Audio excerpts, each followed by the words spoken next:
2. राष्ट्रवादींच्या विलिनीकरणाची कथा ही पुढे सरकतीये. विलिनीकरण पॉझिटिव्हली होतंय अशी पावलं पडायला लागलेली आहेत आणि हे सगळं मी तुम्हाला अगदी पुराव्यासहित सांगणार आहे. कालच सुनील तटकरे यांनी एका माध्यमाला मुलाखत दिली आणि या मुलाखतीमध्ये त्यांनी हे कबूल केलं की विलिनीकरणाची चर्चा अजितदादा असताना सुरू होती. त्याचबरोबर ते हेही म्हणाले की विलिनीकरणाला आजही माझा विरोध नाही.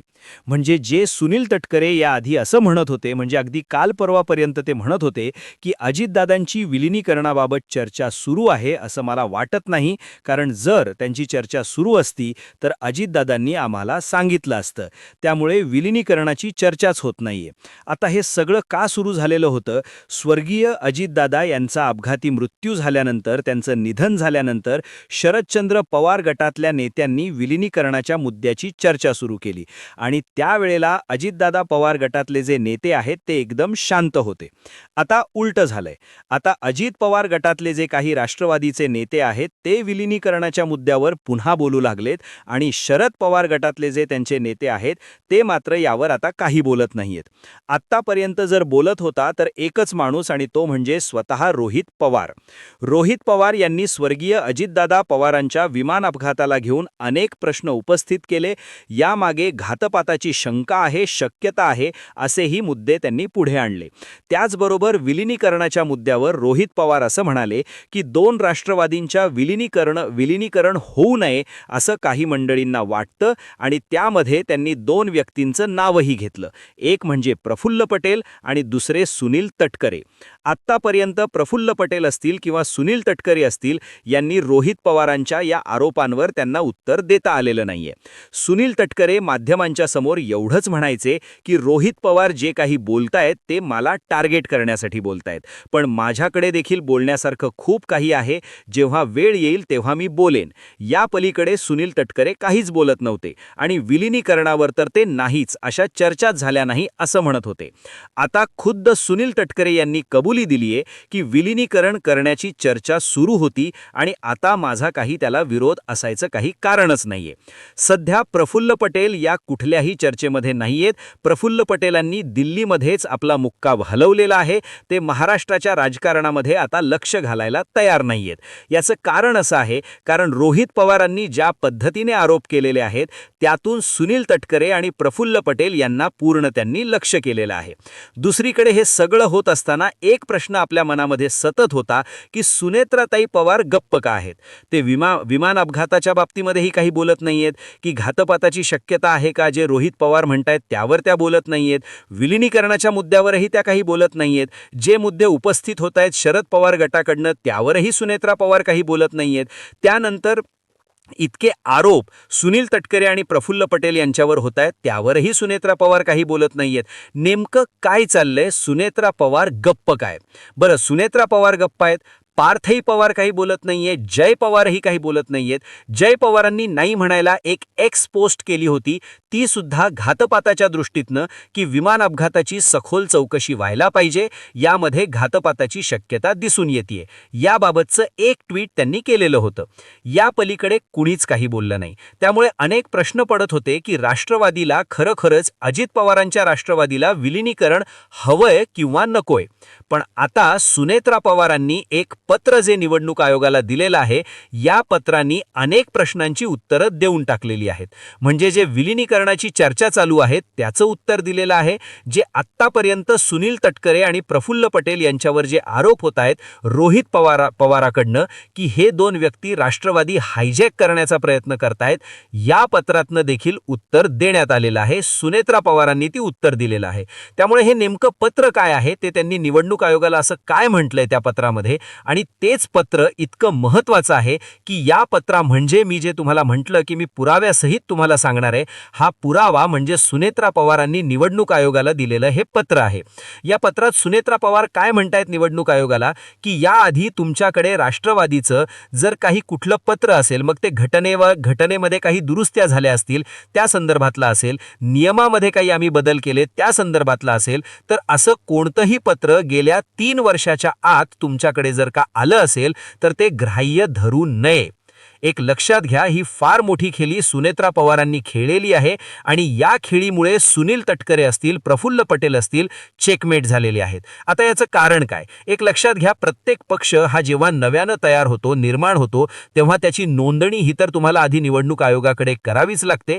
त्यानंतर त्या पक्षामध्ये जशा बैठका होतात, त्यांच्या मीटिंगा होतात, त्याच्यामध्ये त्यांची जी घटना असते, त्या घटनेमध्ये जर का काही बदल करण्यात आले, नियमामध्ये काही बदल करण्यात आले, तर असं असतं की जे बदल झालेले आहेत ते तुम्ही निवडणूक आयोगाला कळवायला पाहिजे. म्हणजे थोडक्यात काय की अजित पवार शरद पवारांची साथ सोडून जेव्हा महायुती सरकारमध्ये आले, त्यानंतर अजित पवारांना चिन्ह मिळालं, राष्ट्रवादी हे नाव मिळालं आणि त्यानंतर मग अजित पवारांनी आपल्या राष्ट्रवादीची जी बैठक घेतली, या बैठकीमध्ये मग ते या पक्षाचे राष्ट्रीय अध्यक्ष आहेत, त्यानंतर कार्यकारी अध्यक्ष कोण आहेत, सचिव कोण आहेत, या बाबतीतली जी एक मांडणी होते, ती मांडणी मग कार्यकारी अध्यक्ष कोण झालं तर प्रफुल्ल पटेल झाले, सचिव कोण झालं तर सुनील तटकरे झाले आणि कार्यकारी अध्यक्ष राष्ट्रीय अध्यक्ष अजित पवार होते. या संदर्भातलं जे काही त्यांच्या बैठकीमध्ये ठरलं त्याचं पत्र हे त्यांनी निवडणूक आयोगाला दिलेलं होतं. जेव्हा ते महायुतीमध्ये आले त्याच्या अगदी 3 ते 4 महिन्यांमध्ये निवडणूक आयोगाकडे या बदलाचं पत्र हे देण्यात आलेलं होतं. कारण या आधीचं जे काही निवडणूक आयोगाकडे जर का काही घटना असेल तर ती कुठली होती? शरद पवार राष्ट्रीय अध्यक्ष आहेत या बाबतीची. आणि आता तर बदल झालाय, त्यामुळे तो बदल अत्यंत तातडीनं निवडणूक आयोगाला कळवण्यात आला. आता लक्षात घ्या की त्यामध्ये, त्या घटनेमध्ये किंवा त्या बैठकीमध्ये असं ठरलं होतं की राष्ट्रीय अध्यक्ष जर का अनुपस्थित असतील कोणत्याही कारणाने, तर त्या बैठकीमध्ये आणि पक्षाच्या संदर्भात काही निर्णय घेण्याचे अधिकार हे कार्यकारी अध्यक्षांना असतील, सचिवांना असतील. म्हणजे आत्ता किती मोठा गोंधळ होणार होता हेच रोहित पवार वारंवार सांगत होते. अजितदादा पवार यांचं दुर्दैवी विमान अपघातामध्ये निधन झालं आणि त्यानंतर विलिनीकरणाची चर्चा शरद पवार गटातनं सुरू झाली. पण त्याचबरोबर रोहित पवार हे सतत सांगत होते की प्रफुल्ल पटेल आणि सुनील तटकरे अजितची राष्ट्रवादी हायजॅक करू पाहतायत किंवा ते करू शकतील. एक लक्षात घ्या, ते करू शकले असते का? तर कदाचित होय. याचं कारण असं आहे कारण अजितदादा नसताना त्याचे सर्वाधिकार जे आहेत ते प्रफुल्ल पटेलांकडे होते, सचिव म्हणून सुनील तटकरेंकडे होते. त्यामुळे ही शंका रोहित पवारांनी उपस्थित केली. इकडे जेव्हा ही चर्चा सुरू झाली तेव्हा तातडीनं प्रफुल्ल पटेल आणि सुनील तटकरे यांनी सुनेत्रा पवार यांची गटनेतेपदी निवड केली आणि त्यांना उपमुख्यमंत्री पदाची शपथ घ्यायला लावली.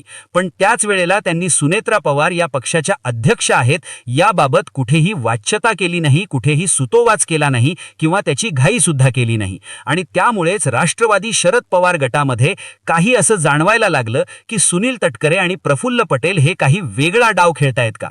आणि एक लक्षात घ्या, शरद पवार बसलेले आहेत. शरद पवार हे आज 6 दशक राजकारणामध्ये आहेत. शरद पवारांना महाराष्ट्राच्या कानाकोपऱ्यात काय घडतंय आणि त्याचे परिणाम काय होणार आहेत याचं ज्यांना आकलन आहे असे शरद पवार आपल्या राष्ट्रवादीमध्ये काय चाललंय, आपल्या कुटुंबामध्ये काय घडतंय, राष्ट्रवादीतले कोणते नेते, त्यांचे हेतू काय आहेत हे कळणार नाही असं होऊ शकत नाही.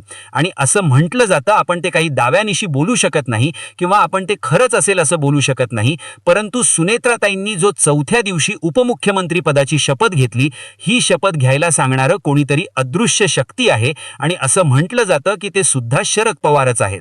कारण शरद पवारांनी पुढच्या सगळ्या खेळ्या ओळखलेल्या आहेत की काय होऊ शकतं. जर घटनेमध्ये असे काही बदल झाले असतील तर याचे परिणाम काय होऊ शकतात आणि मग जी राष्ट्रवादी आपण स्थापन केलेली आहे ती कदाचित उद्या प्रफुल्ल पटेल, सुनील तटकरे यांच्या ताब्यामध्ये जाऊ शकते. ही चाल शरद पवारांनी ओळखली आणि सुनेत्रा पवारांनी इकडे लगेचच उपमुख्यमंत्री पदाची शपथ घेतली. पण अध्यक्षपदाची शपथ घ्यायला जो विलंब झाला त्यावर चर्चा सुरू झाल्या. पण नंतर मग जेव्हा दबाव वाढत गेला तेव्हा मग सुनेत्रा पवार या आमच्या अध्यक्ष आहेत याबाबतची सगळी घोषणा झाली आणि त्या अध्यक्ष झाल्या. आजपर्यंत सुनेत्रा पवारांनी या बाबतीमध्ये कुठेही आपलं मौन सोडलं नाही आणि त्यांच्या मौनातच सगळ्या गोष्टी दडलेल्या होत्या. पण आज सुनेत्रा पवारांनी जे पत्र निवडणूक आयोगाला दिलेलं आहे ते पत्र काय दिलंय? ते पत्र असं दिलेलं आहे की याआधी गेल्या 2-2.5-3 वर्षामध्ये जर तुमच्याकडे राष्ट्रवादीचं कोणतंही पत्र की आम्ही घटनेमध्ये हे बदल केलेले आहेत, आम्ही नियमावलीमध्ये हे बदल केलेले आहेत, अशा आशयाचं जर का कुठलंही पत्र जर तुमच्याकडे आलं असेल तर ती ग्राह्य धरू नये. म्हणजेच निवडणूक आयोगाला सुनेत्रा पवारांनी हे सांगितले की यापुढे राष्ट्रवादीमध्ये काय बदल असणार आहेत, काय होतील, याबाबत आमची जी काही बैठक होईल त्याच्यामध्ये जे ठरेल ते मी तुम्हाला त्याबाबतचं पत्र देईन, या आधीचं पत्र ग्राह्य धरू नये. हीच सगळ्यात मोठी खेळी सुनेत्रा पवारांनी खेळलेली आहे. कारण सुनेत्रा पवारांना सुद्धा असं जाणवू लागलेलं असावं की कदाचित राष्ट्रवादीवर हक्क सांगितला जाऊ शकतो. सुनेत्रा पवारांच्या राष्ट्रवादीमधनं अनेक नेते हे सुनील तटकरे आणि प्रफुल्ल पटेल यांच्या एकूण नेतृत्वावर नाराज असल्याचं देखील सुनेत्रा पवारांच्या कानावर अनेक आमदारांनी टाकलं आणि त्यामुळे ही एकच खेळी सुनेत्रा पवारांनी खेळलेली आहे.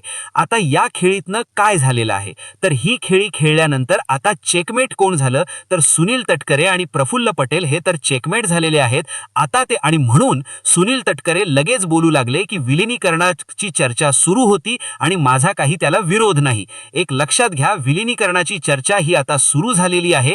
आता कदाचित त्याचा अंतिम स्वरूपही आपल्या समोर येईल. पण मग ती एकदम का सुरू झाली, ती अचानक का सुरू झाली, ती थांबली होती. मग का थांबवली गेली तर ती थांबवण्यात आली नव्हती, ती थांबवण्यात आली होती. हा जो सगळा मधला गोंधळ आहे या